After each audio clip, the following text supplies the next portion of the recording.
As shown in the diagram when the incident rays parallel to the base of the prism, ये जो incident ray है वो base के parallel है। The emerging rays grazes along the second surface, ये हमारे पास along the surface निकली है। The refractive index of the material of the prism is root two, then theta कितना होगा हमारे पास। ठीक है, तो जरा समझने सर्किट को, इस डायग्राम को जरा मैं रिड्रॉ कर रहा हूँ। तो ये जो रे आई है वो आई है हमारे पास बेस के पैरेलल। तो ये अगर 45 है तो ऑल्टरनेट एंगल ये भी 45, तो आई यहाँ पर 45 आ जाएगा। अब ये अंदर ये एंगल R1, ये R2, और निकलने वाली जो रे है वो सरफेस के अलोंग निकल गई। ये थीटा हमको कैलकुलेट करना है, म्यू दे रखा है √2। क्लियर। तो पहली चीज़ तो ये देखना, क्योंकि हमारे पास डेंसर से रेयर जाते टाइम, हमारे पास ये ग्रेजिंग इमर्जेंस शो हुआ है, मतलब R2 पक्का क्रिटिकल एंगल के बराबर रहा होगा।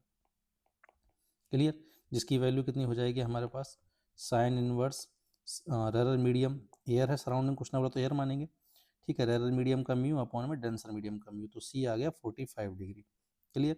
R1 तो इजीली निकाल सकते हो स्नेल्स लॉ से, इंसिडेंट सरफेस पे जरा स्नेल्स लॉ लगाइए, तो 1 साइन 45 इक्वल टू हो जाएगा √2 साइन R1। तो यहाँ से साइन R1 की वैल्यू आ गई 1/2, तो R1 कितना आ गया हमारे पास 30 डिग्री। क्लियर।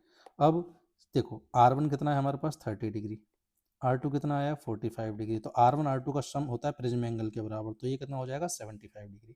अब सीधा सीधा यहाँ से थीटा आ जाएगा। कैसे, एक किसी भी ट्राइंगल के हमारे पास सारे एंगल्स का जो सम होता है वो कितना होता है 180 डिग्री, तो यहाँ से थीटा आ जाएगा। इसलिए हमारे पास कितना आ गया, देखो ये हो गया हमारे पास,